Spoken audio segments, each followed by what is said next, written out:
Aloha everybody, this is Tiggy Maximus with Tiggy Maximus Talks, episode 72? 72 episodes. Well, I'm glad if you guys made it this far, and I want to talk about SDSU and SDSU basketball, and I guess 3 comedy shows. So let's start off with SDSU. SDSU basketball has pulled off something they've never done. They just won their game in the Elite Eight in the NCAA tournament, and the San Diego State Aztecs basketball team is now in the Final Four. So I can't believe it. The Aztecs beat the 6th-seeded Creighton Blue Jays, paid them back for a playoff loss from, I think, last year or 2 years ago.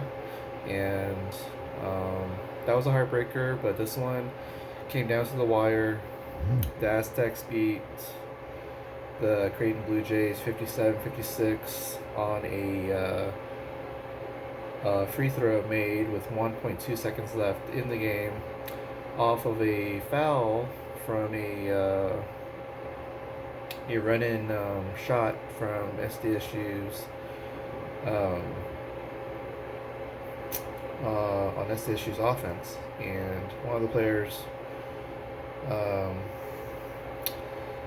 started to run towards the basket and started to make a shot with about maybe 2 seconds left, and a slight touch of the shooter's hand was kind of obvious, but in a way it was also kind of subtle.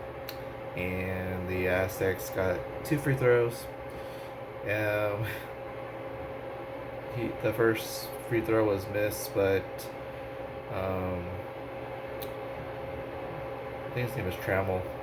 Trammell was able to hit the second free throw, and Grayson threw a full court pass, and it got tipped and it landed out of bounds. And based on the referee's alternative timing system, from the time the ball got touched on the tip and then landed out of bounds, it would have taken more than 1.2 seconds for that entire sequence to happen. So it may first appear on video that the clock would have stopped at maybe 0.3 seconds or 0.2, but in reality that entire sequence actually took more than 1.2 because they did not start the clock on time, and referees made the decision that because it would have taken more time than 1.2 seconds for that sequence, the game was over, and your Aztecs are now in the Final Four, going to Houston, and they'll be playing the number 9 seed Florida Atlantic. And on the other side of the bracket, you have number 5 seed Miami, Florida, going up against number 4 seed Yukon, Connecticut. So you got Miami, Florida coming from the ACC. You got Yukon representing I guess it's the Big East. And Florida Atlantic, I'm not sure what conference they're coming from, but the Aztecs are representing the Mountain West Conference. So you're going to have a mid-major in the final versus, I guess you could say, a representative from the power conferences. If you think the Big East is still technically a powerhouse or power conference, but not in football apparently, but in basketball I guess they might be considered it, so whatever. But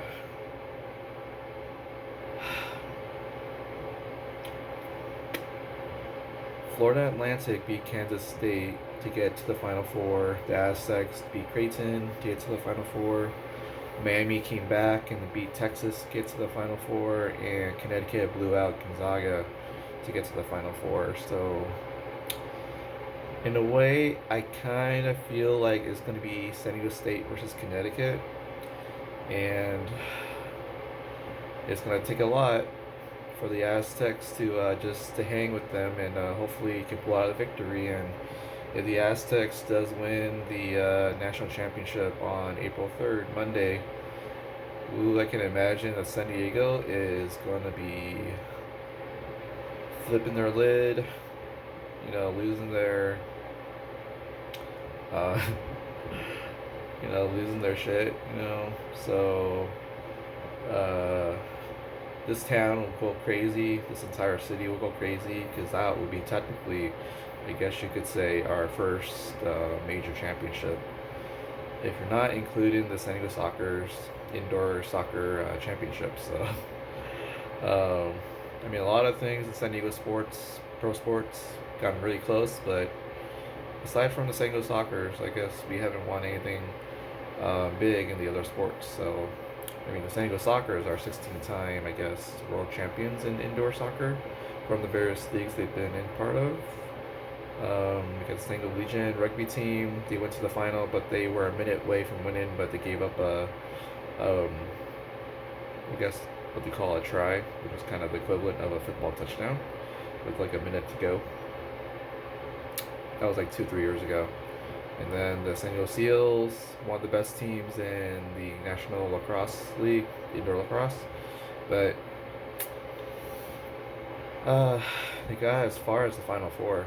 So, and then the San Diego Gulls were in the American Hockey League finals like 2 years ago against, I think, I want to say Chicago. But they were up 2-1, I think, but they lost 4-2. And then, the San Diego Padres, they've been to the World Series twice. Lost 4-1 to the Tigers in '84. And then they lost in 1998 to the Yankees 4-0. San Diego Chargers, they were in Super Bowl 29, but they got blown out by the San Francisco 49ers. Even the women's San Diego Wave, they were basically, I guess you could say, they were in the top 4, and they lost in the semifinals or something to, I want to say Portland Thorn, maybe, last season. Other than that, yeah, this is the farthest and maybe a good shot for the San Diego State Aztecs to make it to the final. And hopefully they can put up a good fight against the Yukon Huskies or the Miami, Florida Hurricanes. So, but yeah, I'm super excited because after watching the Aztecs beat the #1 team in the country, Alabama, and then come back and beat Creighton to now not only get past the Elite Eight, but to get into the Elite, to get to the Final Four. So I'm super excited. And now I have a dilemma because next Saturday I am going to WrestleMania 39 in Los Angeles at SoFi Stadium, and the San Diego State Aztecs Final Four game is going to be happening at the same time as I am at WrestleMania. Also, all the tickets have been taken, so I'm excited, and should be a fun week. What else?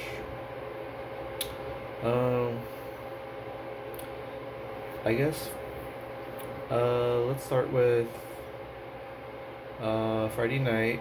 I did go to the Roast Wars at the Mic Drop. It was actually a little more fun than the last time I've gone to a roast battle. You got your Camille Waters and Walter Ford and Steve Cannell, Sarah Hirschberger, Jessica Hudson, Billy Orm. So some of the roast battles were okay, but I liked the battle between Camille Waters Steven Cannell, and especially I like the Jessica Hudson versus Sarah Hirschberger. Those were fun, and then I guess the topper was Walter Ford and Ali. That was fun. So, by the way, you might have seen earlier. This is my Brock Lesnar T-shirt that I got. Yay! Anywho, let's see. There were some, I guess, feature comics before the roast battles. I believe you had Josia Moreno. We also had Dee Steps.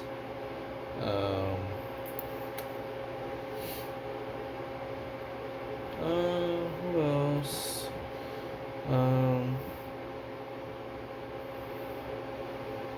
Yeah, I kind of forgot. But overall, it was a good show. I mean, I guess overall, I would kind of give the rating for 8.3 out of 10. So there were probably maybe 3 total jokes in the roast that made a lot of people laugh, including myself. I guess it was one by Camille Waters when I guess she referred to a joke and the appearance of Stephen Cannell. That was a big joke. And then the joke between Tyler Great and Nick Flair. There was a joke that he talked about how Nick Flair looked, and everybody laughed too. So, and I guess there might have been a third one. Might have been during Sarah versus Jessica, but yeah. Anywho, good time at the Mic Drop on Friday for the roast battle. And then Saturday I got to go to West Studio or Studio West in Rancho Bernardo. Hosted by Short Jake. He said he lost his voice, so he did perform in a baritone, I guess, for a song slash comedy material. His comedy, I guess it was, it was pretty funny, and this was a live recording, so Short Jake, basically, I would say, overall, his entire act, comedy set slash musical performance was, let's say an 8.5.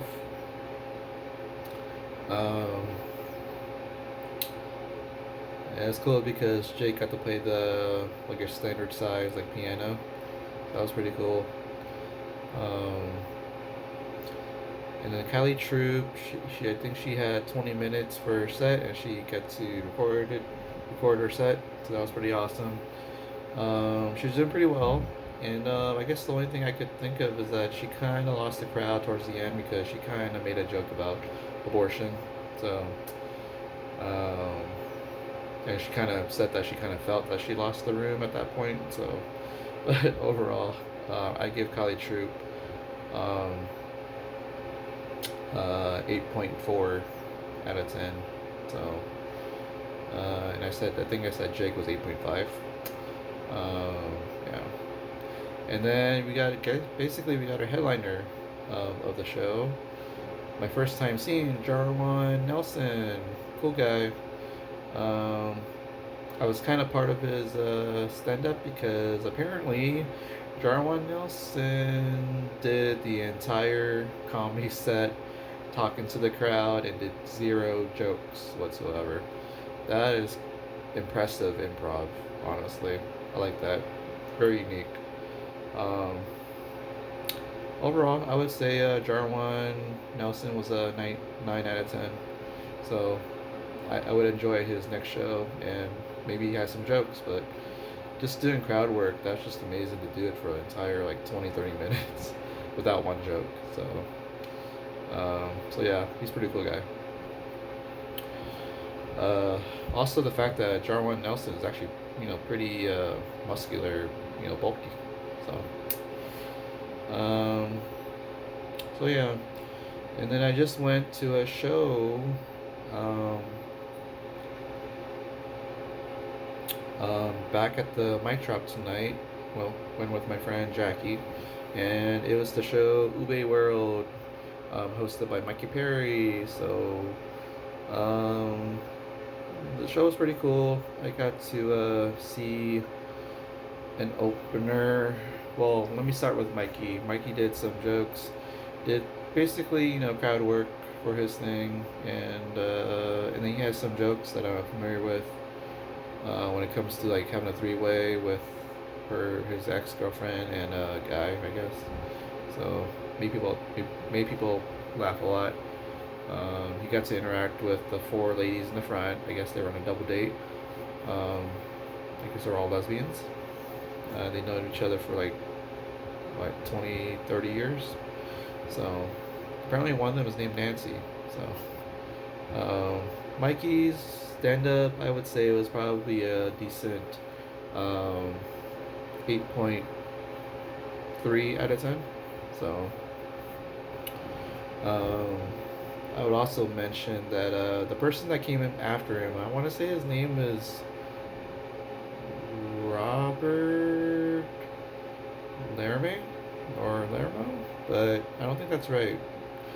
And I've seen him before at the Madhouse open mic, so um, yeah, it did not go so well for this guy.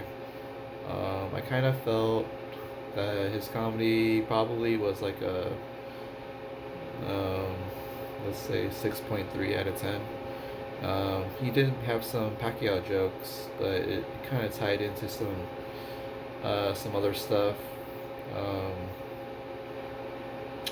I'm trying to remember why he was trying to tie together Marquez and Pacquiao to a joke he was doing. Like I'm not sure if it was more of like an abortion joke or something. So um, yeah, so he kind of lost me, and I guess he lost the crowd.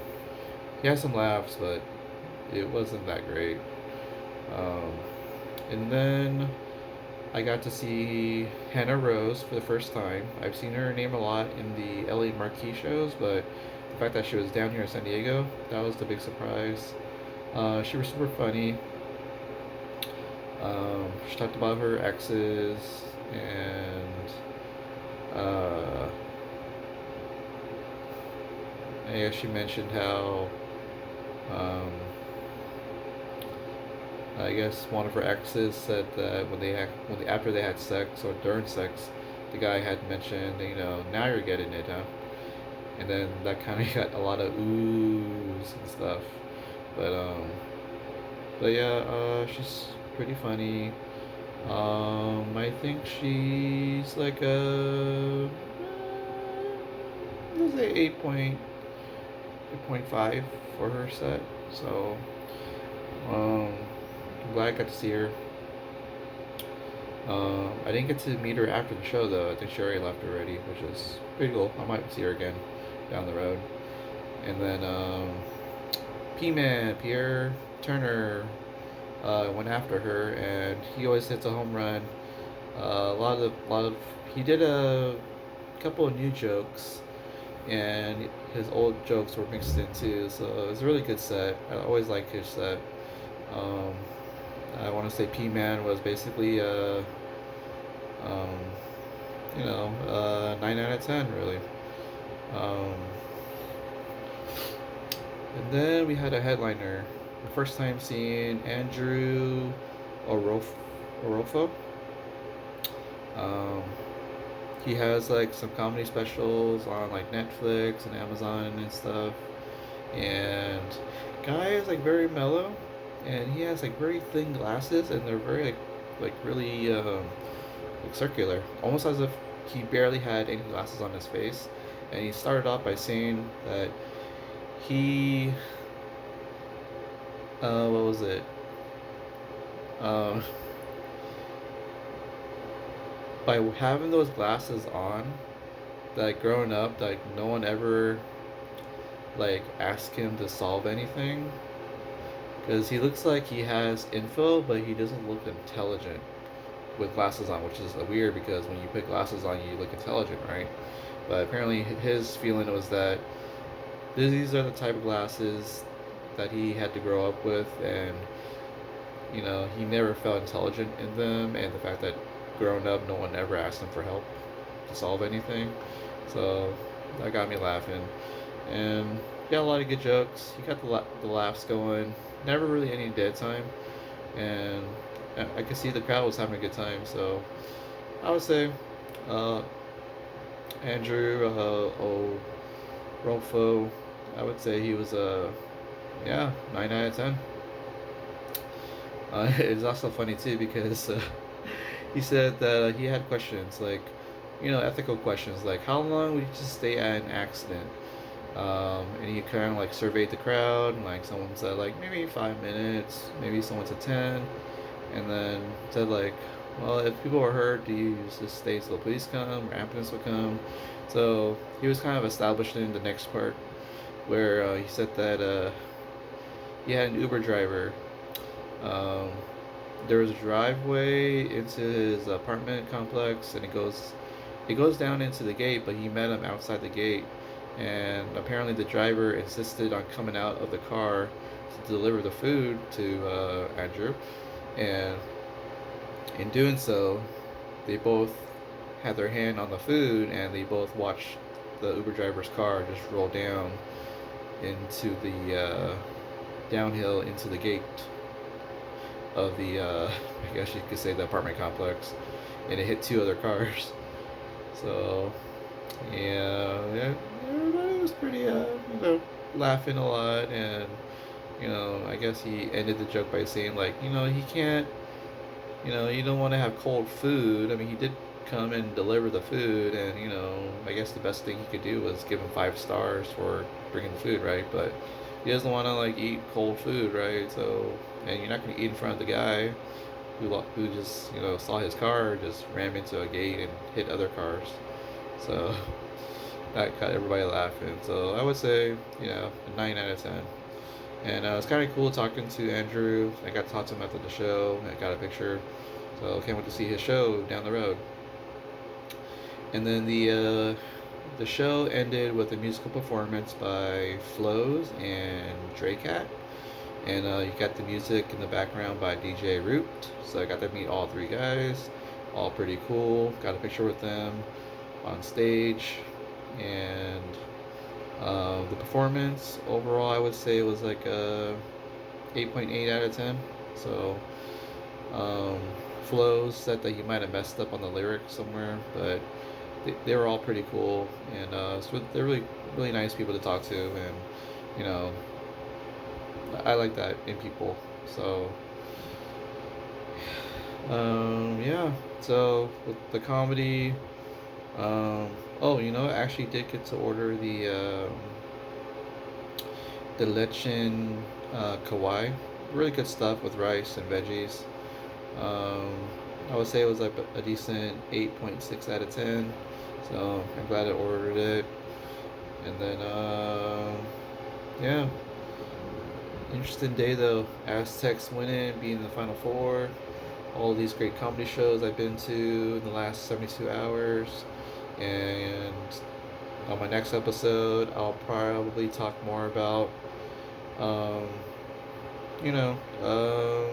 UFC on Saturday between Marlon Vera and Corey Sandhagen. I'll probably even talk about the XFL Week 6. Well, actually, there's one more game tomorrow. The Roughnecks and the Defenders. The best game of the week and in the league, actually. Monday Night Football. And tomorrow I get to draft in my lucrative fantasy baseball league. So can't wait for that tomorrow. And I'm going to a comedy show at the Mic Drop. It's the SoCal Funniest tournament. It's the finals. I'm going there Wednesday night, and that should be fun. And then I'm going to a comedy show at the Hollywood Roosevelt on Friday, so that should be fun. Well-dressed jazz and comedy show with Josh Elliman, so that should be fun. And then WrestleMania is this weekend along with it, so And the Final Four is on Saturday. The championship game is on April 3rd on Monday. So a lot of good stuff happening this week. Alright, guys. Next time, yeah, I'll talk about that and maybe more food stuff. And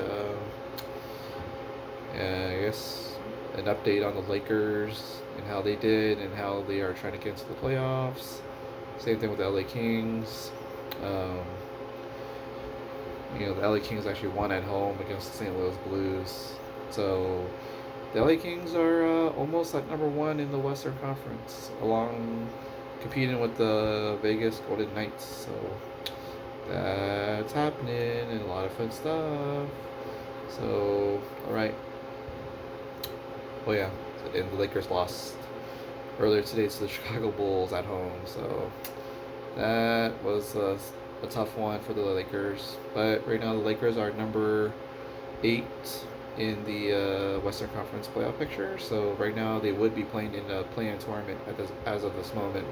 There's 7 games left, and LeBron did come off the bench, but I think when he played today against the Bulls, the Lakers were kind of out of sync, trying to incorporate LeBron James. So what can you do, right? Hopefully the Lakers can bounce back and do some damage again. So crossing my fingers. All right. I will talk to you guys later, and it's the start of a brand new week. So, all right, guys. This is Tiggy Maximus signing off. Remember to like and subscribe this episode and also the Spotify podcast as well, Tiggy Maximus Talks. And feel free to make a small donation if you like. I'll still follow and like the episodes on there too. So I need more viewers, more listeners. So thank you all guys for listening. And I guess we'll talk to you guys later. Tiggy Maximus signing off. Booyah!